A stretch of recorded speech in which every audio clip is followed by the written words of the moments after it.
Hello and welcome to a special recap video of Furry Cartooning for Amateurs for winter 2026. Last week we had the amazing cartoonist Outsidewolves, aka Redacteur, give a special guest lecture, and he graciously accepted to do a recording of that lecture today. But first, let me introduce him. So, you may know him as Redacteur from Fur Affinity. You may also know him as Outsidewolves from Tumblr or Blue Sky. You may also be familiar with his interdisciplinary media art as Jesse England. And you may know him by even more obscure and redacted names. But I want to point out one thing. On his Fur Affinity Redacteur page, he simply states, "I'm an amateur comic artist and doodler." Outsidewolves' body of work is a testament to what you can accomplish when you are drawing for the love of drawing. His posted comic work spans 15 years, and in that time he has garnered an audience of thousands of rabid, loyal fans. His comics are immediately recognizable to furries across the globe. When I first met him in the registration line of Anthrocon in 2024, he had a very simple, small badge on his chest with his iconically stylized cartoon wolf, no text. I asked him, "Are you Outsidewolves or just a fan?" Obviously, he was the real deal, and I flipped. I gave him a mini comic the next time we sneaked by in line, and then he gave me a little drawing on a handout the next time, and now we are recording his guest lecture on this Discord call. So time to talk about his accolades, and first we'll start with his career as Jesse England in interdisciplinary media art. He has a master's in fine arts from Carnegie Mellon University. He's had work exhibited by the Skowhegan Art Space in New York City, in the Rules to Play by exhibition by, at the Flow Gallery in St. Louis, Missouri, and the It's About Time exhibition in Pastime in Portland, Oregon. These are just some of the places, though. Since 2004, he has exhibited his works across the United States, Europe, Brazil, and Australia. For his work, Sincerity Machine, the Comic Sans typewriter, he's even been interviewed by CNN, and it's been picked up by media outlets. All of this, and he's taught an introductory art class at the post-secondary level, and that was in 2018. But now let's talk about Outsidewolves/Redacteur. As I said, he's been posting for at least 15 years, and in 2021, his short comic, Obscurant, was nominated for an Ignatz Award, which is like a brick, if you get it. And in 2024, he was faculty at Animal in Residence, an artist residency program for contemporary queer artists working in and around Furry in Portland, Oregon. His original work has also been exhibited at the Anthrocon 2025 art show in Pittsburgh and the Further Confusion 2026 art show in San Diego. I said it wrong last time. I think I said San Jose last time, but it's in San Diego. Also in 2025, his unlimited run print Interlaced was featured at the Gallery Show Room Party in Pittsburgh, where he spoke as an artist in an artist discussion panel, and I've had that on my desk ever since. So later in October last year, he was also on the State of the Art Furry Artist Panel discussion at Furry Studies, which was at Pacific Lutheran University in Tacoma, Washington. Finally, this year, he'll be one of the guests of honor at the upcoming Furry Migration Con in Minneapolis, Minnesota. This class would not exist without the support and mentorship that I have from Outsidewolves. I told him about my idea last year at Anthrocon, and he immediately offered to do a guest lecture. And he reviewed the first drafts of the syllabus and gave his input, and I bounced ideas off of him since then, so this class would not exist in this form without his help. So please give a big round of applause for Outsidewolves! Yay! Wait 1 second, I'm gonna clap. Uh-huh. There are a lot of claps in the chat. Thank you. Thank you so much. It's funny when we first gave this lecture, I couldn't see anyone's text reactions, but I could hear the noise. So, excuse me, when people were reacting, I could hear the little reaction noise. So it was like you'd all been reduced to animals barking excitedly. That was exciting. Well, I could tell that something on screen was getting a good reaction when I heard everyone's little growls and barks. Um, all right, shall I start? Yeah, let me mute my mic. Actually, I can't mute it on here. So yeah, go ahead, start, and I'll be. Thanks. Yep. Sure. Okay, so I will begin this lecture just with a short disclaimer or um, a just to sort of set the stage. In that, as Matt very kindly introduced, thank you again for that.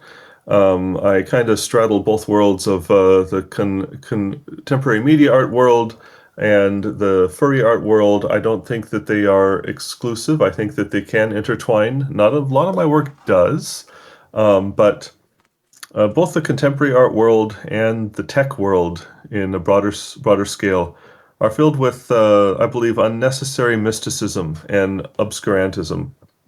I'm not trying to mystify anything. There are sometimes hidden messages in my work, but they are trivial Easter eggs.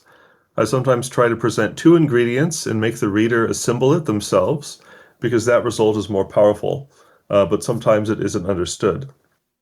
In the course of this lecture, I want to be as accessible and explanatory as possible. As cartoonists on the cusp of greater expression, I want to thank all of you viewers and encourage you in your endeavors. And I do hope that you feel empowered to ask any questions after the fact that you want to ask. And in this context, you can, send a message through this class, or at me on Blue Sky or Tumblr or whatever, and I shall be happy to ask them. Sorry, happy to answer them. We'll begin with some early work. This is the first anthropomorphic animal I can remember drawing. It was a class assignment in grade school, I believe fourth grade. I remember drawing a cigarette in the rabbit's mouth and being told not to put a cigarette, so I very kind of sarcastically included the no smoking sign and the nicotine patch ad in the background after the fact. I still don't know where I can get some Nike uh, Oxfords, but maybe they'll do a brand collab with Brooks Brothers someday. A lot of my background in my art expression is a result of a do-it-yourself necessity. When I was very young, I really liked civilian airplanes. I still do. There were very few toy airplanes available for sale. Toy civilian airplanes available for sale in stores. There were only military planes that were available in, large plastic toy form, and I thought that was really boring. So I set about making my own civilian airplanes out of paper and poster board. I must have made dozens of these, and not a lot of them survive, but thankfully a few photos do. And that was really the start of me, I think, realizing that, if I can't obtain something, then I can just make it myself. In terms of exposure to contemporary media art, I was very much into photography, video recording, any sort of tool or expression that involved image capturing and contemplation on that theme. And two contemporaries I have in that realm are the Austrian artist Gebhard Singmuller and American artist Christian Marclay. Gebhard Singmuller did a project in 2000 called Vinyl Video, where he encoded low-resolution digital video onto vinyl audio discs that could be viewed on a TV with a special decoder. In this, he is combining the sort of old and new with ridiculous output, which is one of my recurring results with my own media artwork. And this piece by Christian Marclay involves an audio tape player playing back the audio sound of trickling water, and that's meant to be understood alongside the pile of audio tape not being taken up by the second reel, but by just being left to drip onto the floor. So it's sort of a visual pun. And I really looked at these two artists in terms of what I feel most closely connected with in my media art. This is one of the first pieces I did that got sort of broader attention once I was out of undergrad education. This is the inkjet printed film process. I used an inkjet printer to print strips of 8 millimeter or 16 millimeter wide frames of video, and then I could individually cut out the strips of film and the sprocket holes, and these were spliced together, and they could be run through a regular projector. And in this piece, I was contemplating the sort of the eventual end of film. Kodachrome was in its last years at this stage, and I wanted to think like, what can we do to keep this strip of translucent images projection method going? And it was encouraging to see that it could be done, but it also illustrated the difficulty in replicating such an experience. Obviously, the image quality was not optimal. This is a piece from my graduate school years at Carnegie Mellon. It's a backup of my copy of 1984 by George Orwell, and it directly relates to an incident in 2011 where Kindle owners woke up one day to find that a book had been removed from their Kindles without their permission. It was found out by them in that morning that they didn't actually download a book; they just downloaded a license that wasn't a book that they bought. It was just software that could be recalled because the seller of this book did not have the proper license to sell it. And Amazon was like, "We're sorry. Here's your 99 cents back," but they didn't actually have the rights to sell it. It was literally George Orwell's 1984 was the book that was being sold. So when I bought my own Kindle and I downloaded an official version of it, I wanted to make sure that Mr. Bezos wouldn't come into my device that I bought and take back something that I had purchased. Here's another piece or another series from the same time. This is a short video series called Learn to Write in Different Fonts. The most popular fonts are fonts like Helvetica, Papyrus, Comic Sans. They are the most popular fonts, so they must be the best. And I think that people should feel capable about writing in a way that they want to write. Excuse me. At this time, you could also download a template and follow along with the video instruction. From the same time period, this is Sincerity Machine. It's a typewriter that I altered to write in the Comic Sans typeface. I used a vinyl cutter to cut out the vinyl keycaps and a laser etching and engraving machine to make the strikers for the key covers.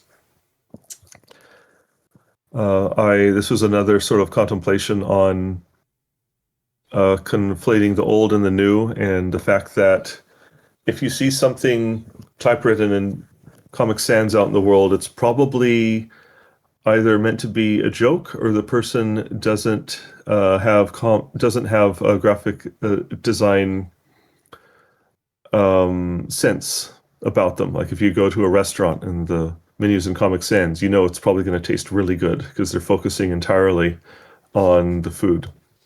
And I wanted to combine, once again, something old and new to kind of conflate the two types of sincerity that both the typewriter and Comic Sans represent.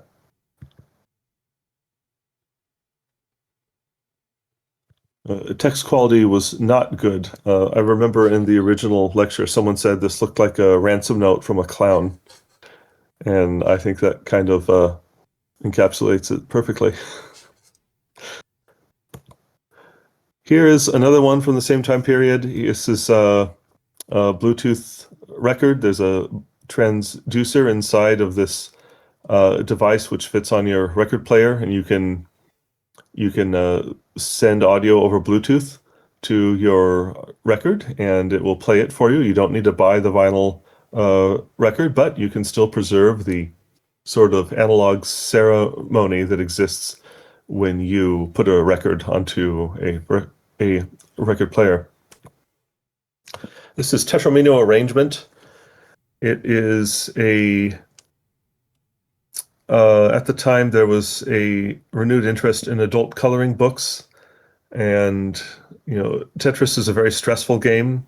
Eventually, the blocks start stacking up, so instead this is just a stack of cards that you can reveal the pieces one by one and fill it in, much like a coloring book. It's very peaceful. This was exhibited at a games conference in St. Louis several years back.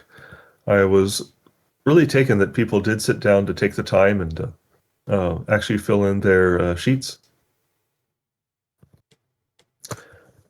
Moving back a few years, I drew that rabbit back in grade school, and I became cognizant of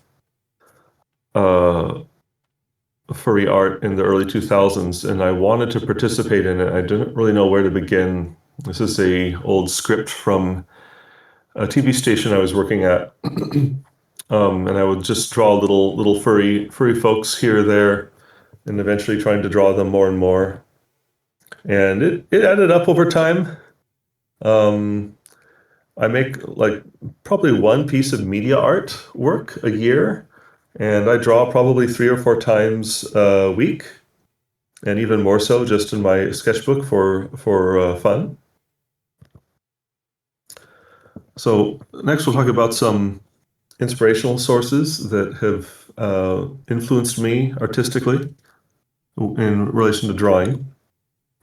It's said that every cartoonist in North America is influenced by The Far Side by Gary Larson, Calvin and Hobbes by Bill Watterson, and Bloom County, or his later comic Outland by Berkeley Breathwood. And I am no different. I had all of their books from each artist, and they influenced me quite a bit.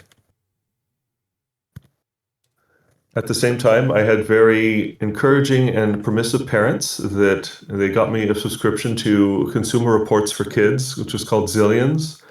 They also allowed me to buy at a young age a magazine called Colors, which looks rather limited now, but at the time it was a very permissive and relatively uncensored view of the world in terms of different cultures and different people, different bodies and sexuality, much more so than the typical suburban environment in the 1990s in the US.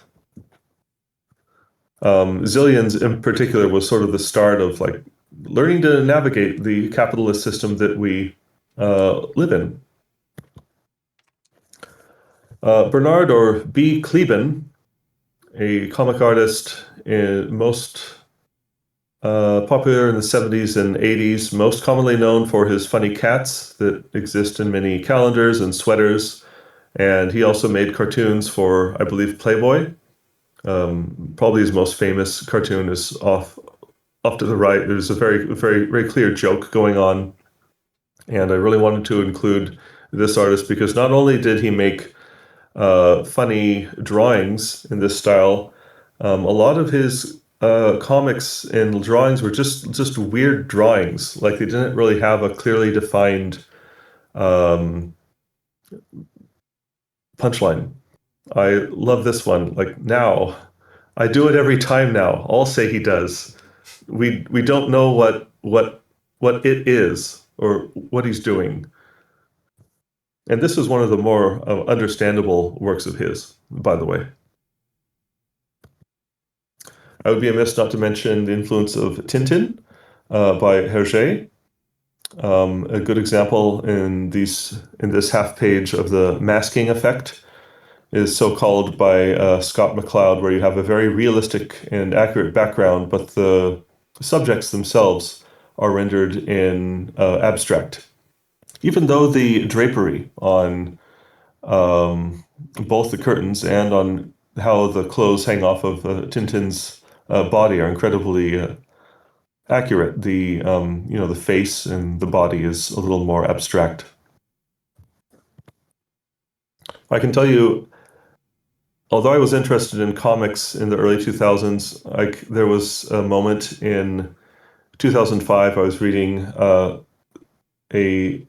memoir by Guy Delis called Shenzhen over his time working in China as an animation director. I remember reading this book by him and thinking like I want to be part of this. Like I want to communicate in this art form. I want to make comics. Artwork by Art Decade, who makes illustrations in comics for a few years longer than I have, since the late 90s, I believe. It was very influential and remains so to this day. This is one recent influence I am interested in, which is Lian Huanhua, a Chinese term that means linked images and text. I'll try to put it shortly. It was basically a very popular form of entertainment in China during the middle of the 20th century. This is an illustration of a Lian Huanhua open air stall from Hong Kong from the 1930s. A lot of popular opera, movies, and stories were assembled into small books. The quality could be described as like pulp or pulp comics because the paper was low quality, but the illustrations were, I feel, extremely high quality and interesting to regard. It could be easily said that the amount of comics published and produced greatly exceeded what occurred in the Western world at this time. It came to attention several years back when a unofficial adaptation of Star Wars was posted online, but there are many more comics than this available, both in terms of adaptation of Western works and also uh, originating from China and other sources. I really like it for I guess it's more of a didactic and a very condensed way of delivering information. There's no speech bubbles. There's just an illustration and a description underneath. The closest I've come to imitating this well has been this illustration of a tar going into J.C. Penney's to buy some jeans. Another recent influence is this series of home improvement novels. Sorry, home improvement books. Although you could argue they are novels, sure. Put out by the Time Life Company from the mid 70s through the 1980s. It was available on a subscription model. You would buy one book, and much like record clubs of the time, you could choose what to buy or what to send back during your time. I think that these works can be included in the history of sequential art, and I think that they can also be considered a kind of fantasy because oftentimes renovating and making improvements to your home is rarely this clean cut and rarely this enjoyable looking, I would say. It looks so easy installing fiberglass in your attic. However, by themselves, the illustrations, um, I think that they're wonderful. I think they're beautiful when removed from any other sense of context and in the minimal style. Any sort of gaze, any sort of highlighting of motion is amplified.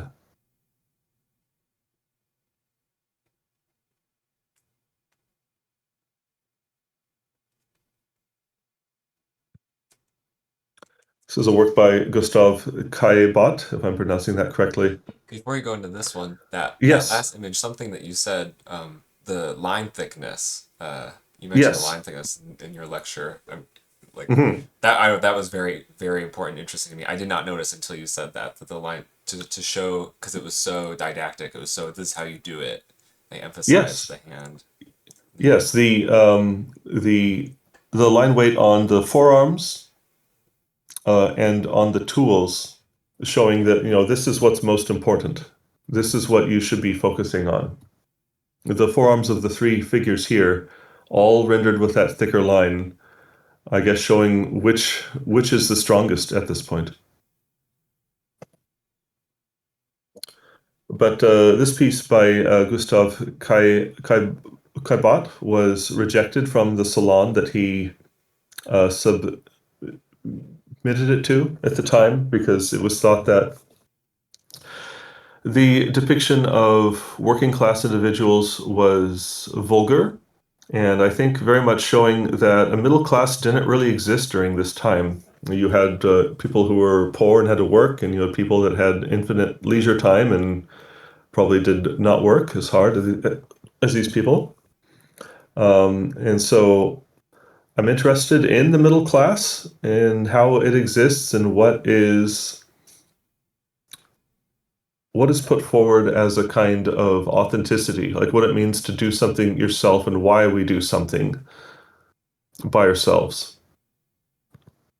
And I wonder what the people of France in 1875 would think about such an action being put forward as like something to look forward to or something that could be undertaken yourself.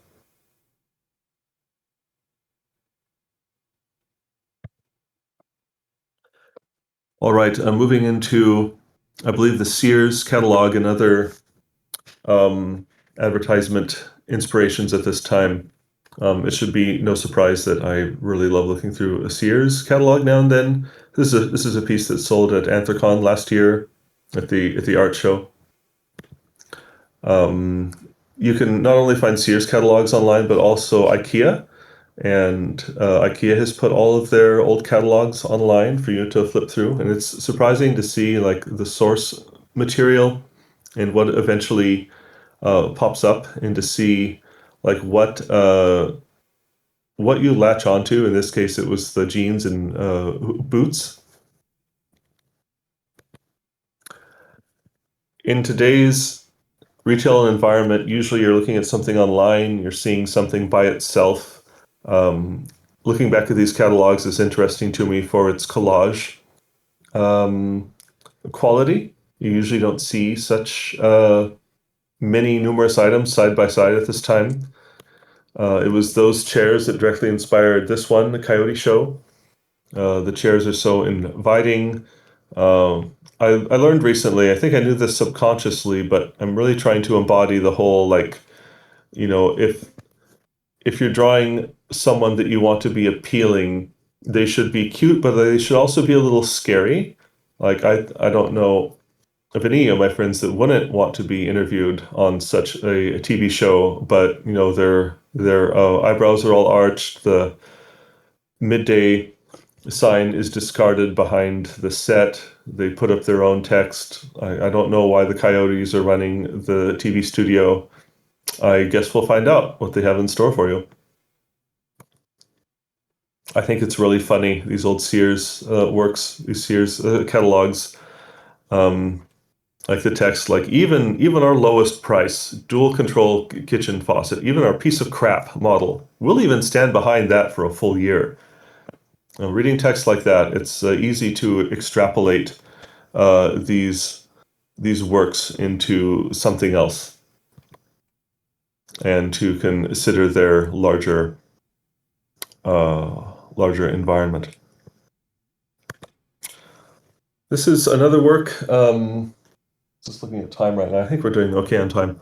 Oh yeah, plenty of time. Uh, sure. In the 1980s, we all thought Japan was going to be the new world leader, and they still are. We're still sharing the top three spaces, but there's a lot of concern of like, oh, we're all going to be beholden, and we're all going to we're all going to be working in the Japanese way. And as a aid to Westerners who would come to work in Japan, the Japan Travel Bureau put out this lovely series of books about what it meant to be a Japanese person and how to go about your life in Japan.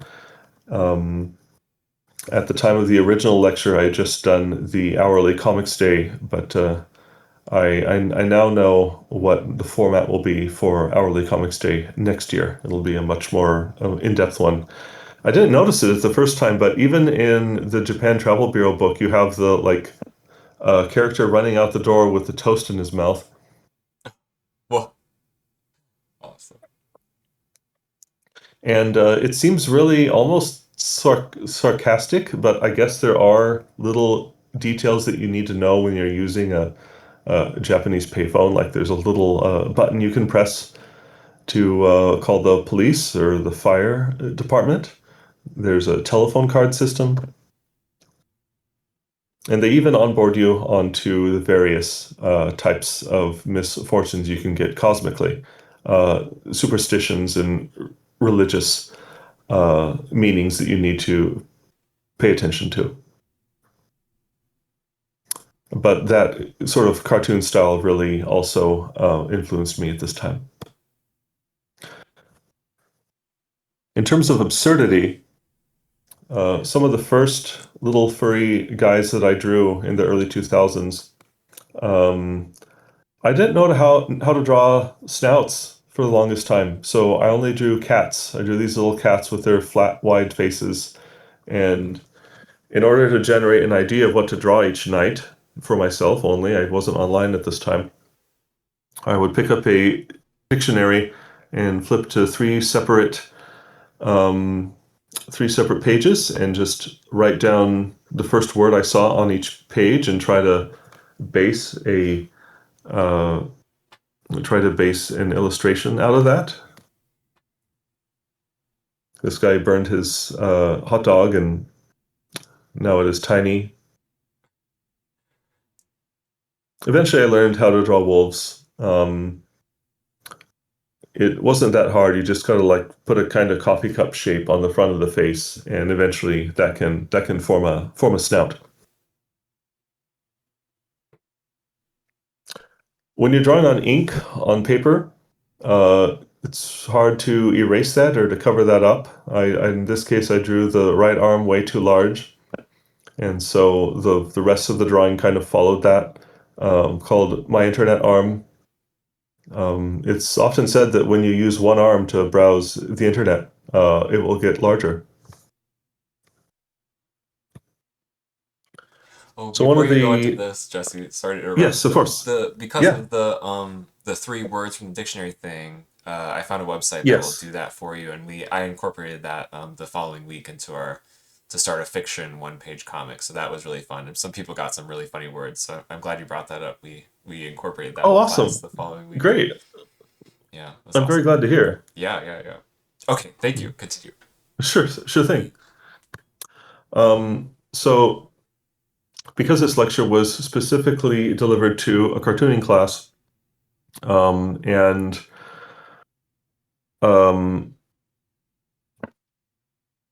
we were talking about improvisation and how to get an idea out, I'll often sit down at like a blank journal page and I'll just start to draw something without really knowing how it's going to turn out.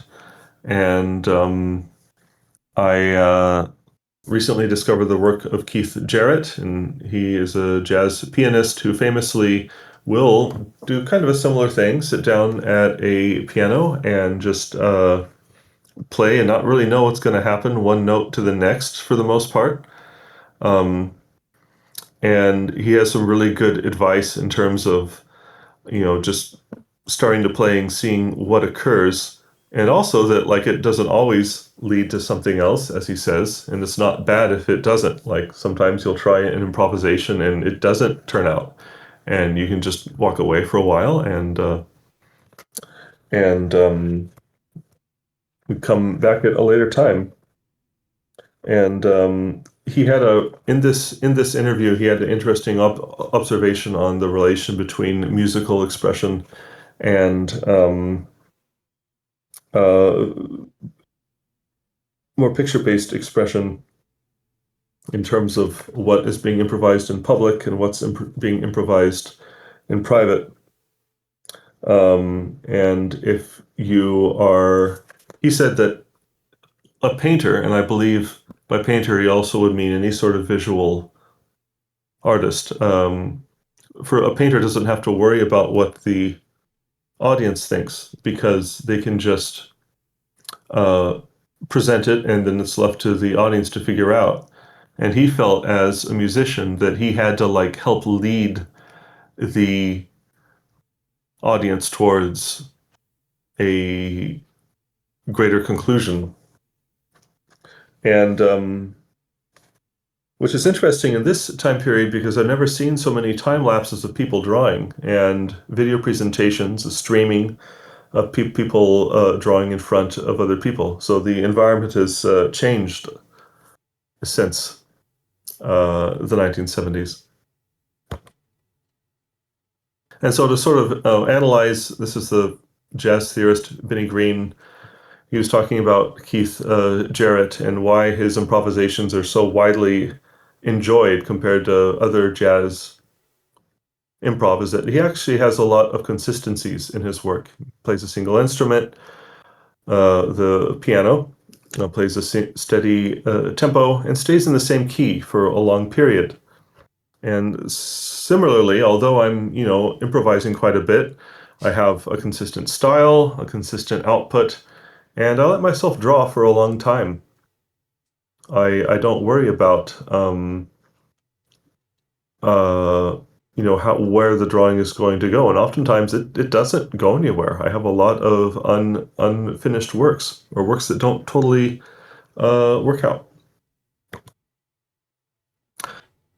So to shift to talking about how I draw physically, there's a larger post of this on available to see where I talk about what these tools are. Oftentimes I'll draw in a sketchbook and I love the sketchbook because you really can't stop. The ink can't be erased. You can cover it up a little bit, if you draw a hand wrong or something, but for better or worse, you have to get a concept out of there. I love using these solvent-based Copic markers for a nice warm gray. I have some colored Staedtler pens. I use mainly this black Sharpie pen in the middle right there for line work. I have a lovely mechanical pencil, the Kuru Toga, that rotates the lead every time you lift it up, so you get nice, consistent lines.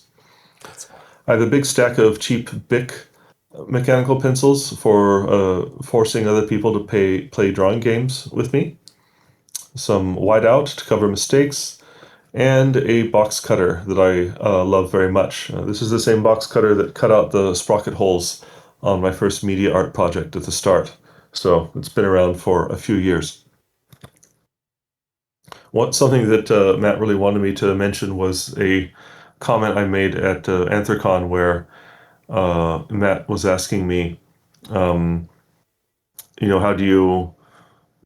do you come up with ideas? And I said something like, sometimes I'll draw and I'll look at the drawing and be like, oh damn it, I just drew another wolf at the computer, which is a common thing that I'll draw. So recently I've been trying to draw wolves doing other things instead. There was a lovely trend last summer called, I think it was hashtag Make a Terrible Comic Day or Draw a Terrible Comic Day, where it was sort of a collective permission for everyone online to just make a comic without worrying about what the technical quality would be. And I felt that that was very freeing and enjoyable. And I still struggle with that. You may be surprised looking at the sort of rough quality of the sketches I post online at times. But oftentimes I will sort of be hung up on the whole idea of like, oh, I need to draw this properly on the computer. I need to draw it very precisely. Um, but as a friend put it, 50% of an idea of a concept executed on paper is better than 0%. Like you can be writing a comic in your head for several years, and it will be probably very good, but it doesn't matter if it's not out onto paper. And in terms of drawing on a computer, I use Clip Studio Paint. I use a Wacom tablet. I don't know the exact model number, but it's a type of tablet without a screen on it. I like to look at the screen when I draw with a computer. And there's some folks I know, I didn't say this in the original lecture, but I know some people only like to draw on like a tablet computer, on an iPad with a pen. And both are great. It all comes down to whatever works best for you. I don't think that they're I think it's good to explore and to see what works for you and what doesn't. Personally, I have no problem following the cursor on the screen. I know some people need to see the pin that they're holding on the screen in order to get lines out, and I think that that's great. I think both are fine, as is drawing on paper. This is a computer drawing. I was a bit disappointed the first time I posted this online. This is the interior of the Villa Savoie. It's a famous building by Le Corbusier outside of Paris. There's the inside of it with a nice pink wall and radiator.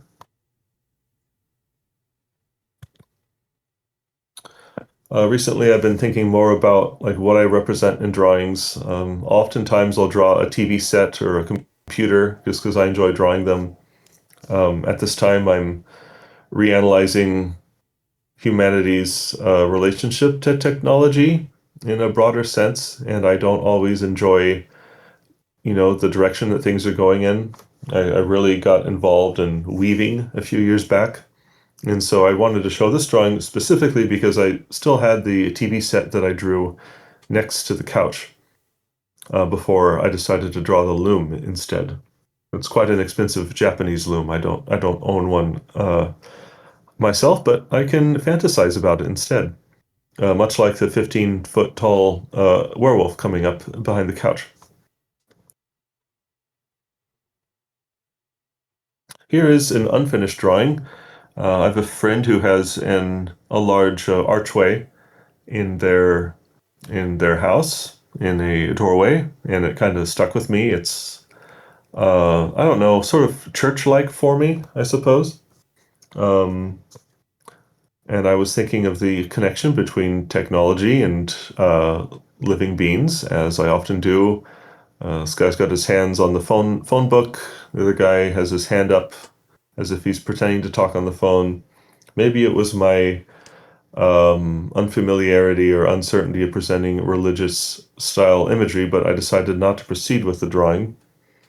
Instead, it showed up in this one. Instead, I learned of the, run away from religion and run to the computer instead.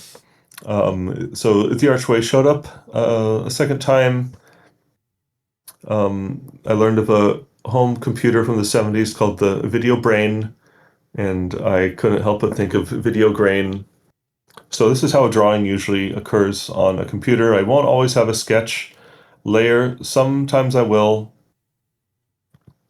I love a gradient, of course. Put in a gradient behind them. And then coloring. And then finally text.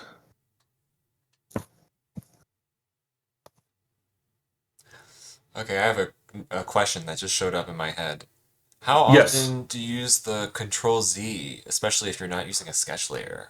I'm Oh, curious. all the time. All the All the time. time. And by the way, when I'm drawing things directly on a computer, I'm using the Control Z all the time. I'm moving things around. I'm using the selection tool to move things closer so that they'll fit together better, like a puzzle piece almost. Yes, just because I'm not using a sketch layer doesn't mean it's all coming out perfectly. It's just that when you draw on a computer, you do have that ability to erase and restart and arrange things as you wish. Great. which may or may not be healthy. I'm not sure. Yeah, thank you. And I'm so curious. yes, of course. Yeah. Because drawing with a pen is different, and it just forces you to keep going. I Hmm. was so curious about how often you use Control Z. Yeah. So for the figure on the right, I would have never gotten those hands to be as good as they did, on the first try. Hmm. And furthermore, whenever I'm drawing and like hands are really present and visible, it's because I'm practicing hands. Because they're hard to do, but when you get them down, it's quite satisfying. That makes a lot. I'm thinking about all the things I've seen. That makes so much sense. Okay, great. Sure, sure. Here's another digital drawing from a few years back. Wanted to go back to the Sears time. I think someone actually wrote it down. Like I said, I've divorced them, but their bodies are still useful to me. Um, I took these poses from the Sears catalog and I used them in the drawing. And did a I student say that in the chat? Is that what it was? Or I think I did, oh, you did. and they transcribed it though, Oh yeah. thankfully. Key Yeah, point. Okay. and apparently I wanted it to be a collegiate scene, and I had the text originally saying "hot dog you," but it didn't totally make sense, so I turned it into a kind of textbook illustration instead, talking about hot dog consumption. But apparently the idea stuck in my head long enough to turn into the drawing Hot Dogs You, which would be, according to the dates in my drawing book or my drawing file, occurred the next day. Another inspiration of mine are these so-called tart cards. They are often very hastily constructed calling cards left in the phone boxes in the United Kingdom, not so much these days because we have the phone, the smartphone. But these are a way for sex workers to advertise their works, and I love that they all had to be very circumspect in what they said. Like they couldn't say like, "Come on up to Baker Street and for sexual activity," but they have to say something like, "Naughty boys report for bottom marks." These were worked into a series of cards that I continue to make that are also circumspect in what they're about. Off to the left, you can just see like you want a wolf man to come by and look at you for a while. That is possible. I mentioned earlier I really got into weaving a few years back. Um, I think that someone had asked me about involving my yes, Matt, you had asked me about involving my more niche interests and my drawings. The drawing showed up on the left. Card weaving is a wonderful and inexpensive way of getting into weaving. You can take playing cards and cut holes in them. Of course, you can buy these cards ready made too. You can sort of see on the right how the a thread is brought through the holes of these cards. And if you rotate them, you can rotate them individually left to right, and you can make a pattern in the weaving fabric that you make eventually. Um, like, what did it mean to have them made out of old United Airlines cards? And I've woven the old United Airlines tulip in the woven band eventually. Okay, so just sort of a behind the scenes look. Here's some rejected or paused drawings. Okay, this is Eating Mice Summit. This is a scene where coyotes and owls agree that eating mice is a good idea. There's a very uh, demonizing poster or banner at the front of their desk where a mice has a very mean expression. He's going to eat your cheese. The coyote and owls are shaking hands. In the background, there's a coyote wearing a mice costume, and there's an owl straight up eating a mouse. I guess this was I felt this was too mean, maybe? I don't know. It just didn't sit with me totally well. Obviously, coyote and owls will eat mice out in the world. Maybe it's because I didn't want to involve it in what people would assume to be a larger worldview. Like, I don't want them to think that when I draw like a mouse furry guy, that he's going to get eaten by an owl or a coyote. This is an unused drawing. You can see in the center there. Your friends left their poorly wired lamp in the guest bedroom. What happens next will shock you. I think it was the posture of the runner here. And once again, you can probably tell this is another hand practicing work. I guess I didn't like the posture of him, or the physique wasn't rendered to my liking. I don't know. But I really liked the drawing in the upper left. I like the posture of the guy holding the shopping cart. And I tried to work that. I saw that again and I worked it into a drawing that I posted more recently, trying to recall that same posture. Like it's not the same, but it's good to look at what you've made in the past and revisit them. So, was also asked to talk about my sort of posting philosophy. In this era, a lot of sharing of content online is monetized, and if you want to, be a cartoonist for money, obviously, I think you have to follow certain search engine optimization trends and certain posting patterns. Um, and to be very frank, I think your work like has to reference certain things in order to be very successful, whether it's adult content or more relatable comics that you want to be very successful, and that's fine. But I also think it's important that when you're trying to find a community, when you are trying to connect with like-minded friends, I, came online during a time when the internet was not mass media, and I felt very free to just post what I was into and have the knowledge that people would come to me, and they did.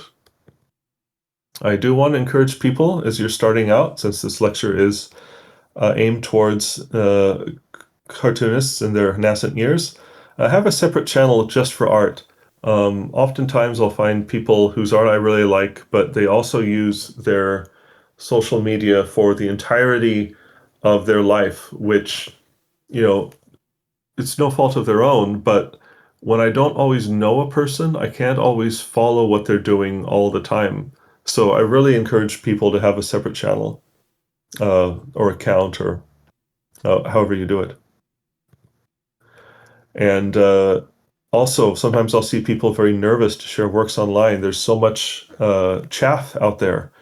Um, and whenever I see an artwork that a friend has made in this era, it's such a blessing, such a fun thing to see when someone has drawn something and never feel that your work is taking up space. The worst thing is when I see friends, they'll like post 10 drawings in the middle of the night. And this, by the way, this refers to social media like Blue Sky. Um, Other gallery sites that are specifically only for art, like that is different. I think it's fine to upload multiple things at the same time, but when you're in a time-based environment, um, if you upload 10 drawings in the middle of the night because you're too shy, like don't be shy about that. Space them out, upload them, and reblog them, so that people on the other side of the world can see it pop up too. You are beautifying the world. Thanks for coming to my lecture. I hope this has been useful for you all. And once again, if you have any questions, please feel free to forward them to Matt or reach out to me over Blue Sky or Tumblr. Thank you. Woo! This is the part where people clap too. Wait, I gotta do that. Yes. Thank you. Thank you so much. Wonderful. Oh, okay. So the few things, is it okay if there are a few questions from students that I remember to write down, and I feel like it would enhance if I asked them to you? Sure. It's like a couple. Yes, of course. Okay, cool. One was, you mentioned, well, their question was, what was your inspiration for graphic design? And I wanted you to go into the assignment you had in middle school. Yes, that's right. So I had a wonderful art teacher in middle school who worked in graphic design, I believe, in the 70s and 80s, where if you wanted to make a like a poster, if you wanted to make a big banner, they just didn't have big printers during that time. So you just have to manually copy text. We had an assignment in class to make a poster to submit to the Mothers Against Drunk Driving organization, and uh, we asked like, where can we, how are we going to put text on the page? And she said, oh, well, just come over to the font book and find a font, and you can copy it. And it was just a large book of fonts, and that was really the start of me copying text and trying to write out typographic, fonts with my hand, and that was the start of it. Yes. Okay, cool, cool. Yeah, I thought that story was great. Um, and revealing about your process and some early inspiration. Another question that you had a fun answer to, I thought, was Mm. your recommendations for creating aeromorphs and drawing them. Yes. Yeah, go ahead. I forget what I exactly said, but airplanes are basically a kind of dog. And if you look at a lot of them, they already have a black nose cone. So you can just draw a plane, draw the nose cone with a dark color, and then draw a little smile, and you're already basically there. There are many different ways to represent aeromorphs. Some are much more anthropomorphic, with arms and legs, and they have wings like uh, angels, kind of. There are some that have like wing arms. The wings are the arms, and are more like dragon in appearance. So I don't think there's a wrong way to make them, but it is very easy to turn an airplane into a living creature. Did is that how I had answered the question? Yeah, yeah, you nailed it. Yeah, yeah, that's what I was looking for. Great, thank you. Yeah. Yeah, the fill in the nose cone, draw a little line, a little smile. I'm like, yes. I also wrote, I draw snouts. That was one of my notes. So, um, That's you can also just put a snout on the front, like a dog head, uh-huh, dog snout. uh-huh. Okay, and then like the last question from the students was, a few people asked, what drawing games do you like to do with other people? Yes. So the main one that I force people to do at breakfast time, we'll go out to eat, and I'll pull out the mechanical pencils. The name is officially Exquisite Corpse, and that relates to its origination as a writing game, where someone would write the first part of a sentence, and they'd fold over the piece of paper so that only the last word was visible, and then hand it to the next person, and then they have to draw the middle of a sentence, and they fold it over so the last part of their version is seen to the third person, and the third person finishes the sentence, and then you unfold the whole piece of paper, and so you have this sort of absurd sentence that you could not have predicted. And I think that because one of the original sentences of the people that invented this game, it involved the term exquisite corpse, which doesn't really make a lot of sense. But I think it's kind of gross a little bit. I have a little bit of aversion to death, so I sort of hesitate to say it out loud. So it's just something I'm still working on myself. Mm-hmm, mm-hmm. Yeah, Exquisite Corpse. We played that game a local group. It's those are the type Hmm. of games we can't play on Discord unless we figure out a way to pass paper around. But they're fun. Yes. Okay, cool. So you mentioned questions. The best place to ask questions, because I'm sure some people be like, oh, I don't want to bother him, but I have these questions now. Yeah, yeah. Where are the best places to do so? And I'll say, if you are taking the class and you're watching the recap, we have a questions and feedback channel. I think that's a great place, and like I'll make Yes. sure you see it if you want to post that. But Yes. otherwise, outside of the class. Yes. I have a Blue Sky account. I believe it's outsidewolves.bsky.social. I really should, a little embarrassed, I should know that off the top of my head, but I don't. Um, but yes, you can either just at me a question publicly. Don't know if my DMs are open. I think people can send. Yes, they can send me a DM, and I can ask it if they have a question. I also have a Tumblr, outsidewolves.tumblr.com, and you can ask a question. I do prefer that you like on Tumblr, like the ask is weird in that if someone sends an ask and I respond to it, they disappear. Like the conversation is not accessible to me again. But if you want to like just use the chat function, that's a bit better, I think. I don't allow anonymous questions on Tumblr, but I won't have any hesitation if you just have a question about my work or something that I made. Uh-huh. Cool. So please feel free. Okay, awesome. Are there? That's awesome. Okay, this is really cool. I hope you get questions. And what any other places online that we can find your work that you want to plug? Yeah, my media artwork website, jesseengland.net, is where I put sort of an archive of my media artworks. Like I said, I don't really make a lot of them. I make maybe like one a year, but you can see some of my older works on that site. Yeah. Okay, cool. Well, an earlier thing you said was, I started drawing these things and then it added up. And I think that is Yeah. an extreme understatement.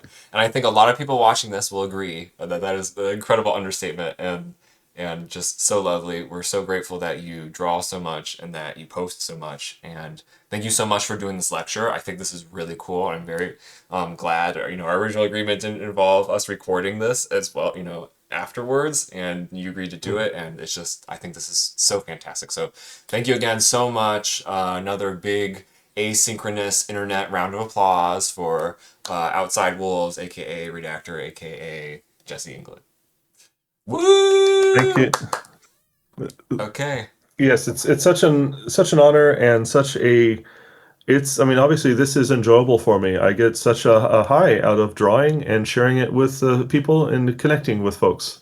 And it's very special to be able to know that my work has meaning to these cartoonists who are starting out with their expression, and I hope that they can carry a feeling of empowerment as they move forward. So thanks very much. Yes. All right. Thank you.